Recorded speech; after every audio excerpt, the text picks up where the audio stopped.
ছুটির দিন সকালের স্পেশাল জলখাবারে হোক বা রাতে রুটি পরোটার সঙ্গে কিংবা বাড়িতে গেস্ট আসলে ফুলকো ফুলকো লুচির সঙ্গে ছোলার ডাল আমরা পরিবেশন করেই থাকি। আর চিরাচরিত ছোলার ডালের পরিবর্তে বানাবো অনুষ্ঠান বাড়ির স্বাদের আমিষ ছোলার ডাল, যা স্বাদে ও গন্ধে অতুলনীয়। নমস্কার, অ্যাপেটাইটের আরেকটি নতুন পর্বে আপনাদের সাদর আমন্ত্রণ। তাহলে চলুন দেখে নেওয়া যাক কিভাবে বাড়িতে অনুষ্ঠান বাড়ির স্বাদে ছোলার ডাল বানিয়ে ফেলা যায়। এখানে 250 গ্রাম ছোলার ডাল আমি নিয়ে নিয়েছি। এবারে জল বদলে বদলে 3 থেকে 4 বার খুব ভালোভাবে ডালটা ধুয়ে নিতে হবে, যতক্ষণ না ডালের জলটা পুরো পরিষ্কার হয়ে যাচ্ছে। ডাল ভালোভাবে ধোয়ার পরে 1 চামচ সর্ষের তেল ডালে ভালোভাবে মাখিয়ে নেব। এটা একটি ছোট্ট টিপস, যাতে ডালগুলো একটা আরেকটার গায়ে লেগে না যায় আর সুন্দরভাবে সুসিদ্ধ হয়।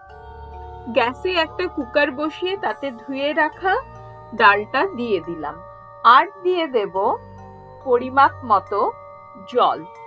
এখানে 250 গ্রাম ডালের জন্য আমি হাফ লিটারের মতো জল ব্যবহার করেছি। দিয়ে দিলাম সামান্য হলুদ গুঁড়ো আর স্বাদ অনুসারে লবণ। কুকারের লিডটা লাগিয়ে এবারে 5টা সিটির জন্য অপেক্ষা করব।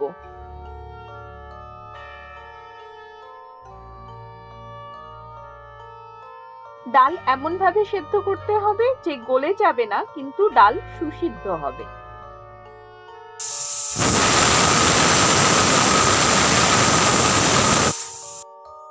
তবে ডালের কোয়ালিটির তারতম্যের জন্য কিন্তু ডাল সেদ্ধ হওয়ার সময় কম বেশি হতে পারে। নিরামিষ ছোলার ডাল তো আমরা প্রায়ই বানিয়ে থাকি, তাই ভাবলাম আজকে আপনাদের সঙ্গে একটু অন্যরকম মানে আমিষ ছোলার ডালের রেসিপি শেয়ার করলে কেমন হয়। কথা বলতে বলতে 4টে সিটি পড়ে গেছে। আশা করি 5 নম্বর সিটির মধ্যেই কিন্তু ডাল সুসিদ্ধ হয়ে যাবে।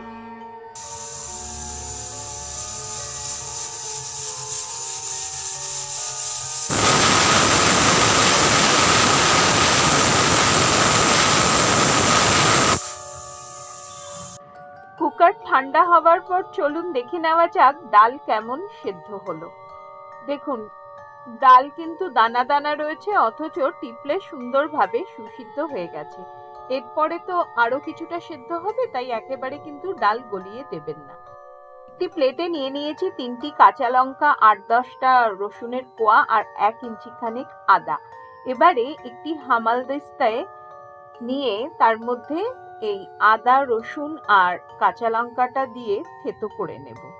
হ্যাঁ, আপনি আদা রসুনের পেস্ট ব্যবহার করতেই পারেন, কিন্তু আমার মনে হয় এভাবে থেতো করে ডালে ব্যবহার করলে স্বাদ অনেক গুণ বেড়ে যায়। আচ্ছা, আমি কিন্তু একেবারে মিহি করে এটা থেতো করিনি, একটু দানা দানা রেখেছি। এবারে গ্যাসে একটা কড়াই বসিয়ে তাতে দিয়ে দিলাম 3 চামচ সর্ষের তেল আর 1 চামচ ঘি। আমি তেল আর ঘি মিশিয়ে এই ডালটা তৈরি করছি। আপনি যদি ঘি স্কিপ করতে চান তাহলে শুধু সর্ষের তেলেও কিন্তু তৈরি করতে পারেন। তেল আর ঘিটা ভালোভাবে গরম হয়ে আসলে কিছু সাধারণ ঘরোয়া গোটা মশলা এতে দিয়ে দেব। নিয়ে নিয়েছি 2টো তেজপাতা, 2টো শুকনো লঙ্কা, 2টো দারচিনির টুকরো, একটা বড় এলাচ, 4টে লবঙ্গ, 3টে ছোট এলাচ, 7-8টা গোটা গোলমরিচ, 1 চামচ গোটা জিরে আর জায়ফল। জায়ফলটা পরে আমি গুঁড়িয়ে দেব। জায়ফলটা বাদে সমস্ত মশলা তেলে দিয়ে প্রায় 20 থেকে 22 সেকেন্ডের মতো ভালোভাবে নাড়িয়ে চাড়িয়ে নিলাম। এতে দেখবেন মশলার থেকে সুন্দর সুগন্ধ বেরোচ্ছে। কুচিয়ে রাখা 2টো মাঝারি মাপের পেঁয়াজ এবার কড়াইতে দিয়ে ভালোভাবে ভাজতে থাকবো। এরকম নয় যে একদম লালচে রং ধরা পর্যন্ত ভাজতে হবে, পেঁয়াজে হালকা সোনালী রং ধরা পর্যন্ত ভাজলেই যথেষ্ট। এরপরে থেতো করে রাখা আদা, রসুন আর কাঁচা লঙ্কাটা কড়াইতে দিয়ে দেব।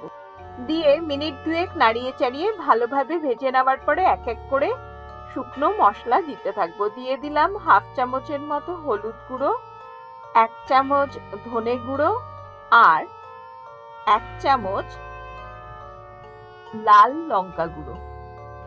আর এতে দিতে হবে স্বাদ অনুসারে লবণ। আমরা কিন্তু ডাল সেদ্ধ করার সময়ও লবণ দিয়েছি, তাই বুঝে লবণটা ব্যবহার করতে হবে। সামান্য জল দিয়ে দিলাম যাতে মশলা পুড়ে না যায়। এবারে খুব ভালোভাবে মশলাটাকে কষিয়ে নিতে হবে। যখন দেখবেন মশলা খুব ভালোভাবে কষে গেছে, তখন এর মধ্যে মিশিয়ে দিতে হবে প্রায় 2 থেকে 3 চামচের মতো টমেটো কেচাপ।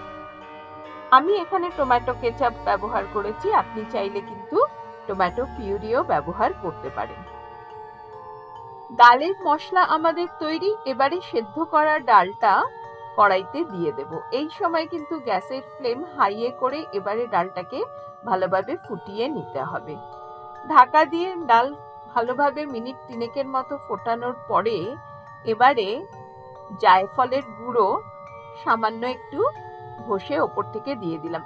বেশি জায়ফলের গুঁড়ো ব্যবহারে কিন্তু ডাল তেতো হয়ে যেতে পারে। স্বাদটাকে ব্যালেন্স করার জন্য দিয়ে দিলাম সামান্য চিনি আর 1/4 চামচ গরম মশলার গুঁড়ো। ডাল এদিকে ফুটছে, অপরদিকে আমি একটা তড়কা তৈরি করে নেব। একটা তড়কা প্যানে নিয়ে নিলাম প্রায় 1 চামচ ঘি। ঘি গলে আসলে গ্যাসটা বন্ধ করে তাতে মিশিয়ে দেব 1 চামচ কাশ্মীরি লাল লঙ্কা গুঁড়ো। ঘিয়ের সঙ্গে লঙ্কা গুঁড়োটা ভালোভাবে মিশিয়ে নিলেই কিন্তু আমাদের তড়কা তৈরি। এবারে এই তৈরি তড়কাটা ফুটন্ত ডালের মধ্যে উপর থেকে ছড়িয়ে দিতে হবে। এতে ডালের স্বাদ বর্ণ দুটোই কিন্তু দারুণভাবে খোলতাই হবে। সবশেষ ওপর থেকে অল্প কিছুটা কুচনো ধনেপাতা ছড়িয়ে দিলেই হলো। দেখবেন রান্নাঘর পুরো গন্ধে মম করছে। দুর্দান্ত স্বাদের আমিষ ছোলার ডাল আমাদের তৈরি। এবার গরম গরম ফুলকো লুচি, পরোটা, গরম ভাত, জিরা রাইস বা নিদেন পক্ষে গরম গরম রুটির সঙ্গে সার্ভ করে নিন বাড়ির আমিষ ছোলার ডাল। আজকের উপস্থাপনা যদি ভালো লেগে থাকে তাহলে একটি লাইক দিয়ে অনেক অনেক শেয়ার করবেন। যারা আমার চ্যানেলটি নতুন ভিউ করছেন তাদেরকে রিকোয়েস্ট করব চ্যানেলটিকে সাবস্ক্রাইব করে পাশে থাকার। আজ তাহলে এ পর্যন্তই।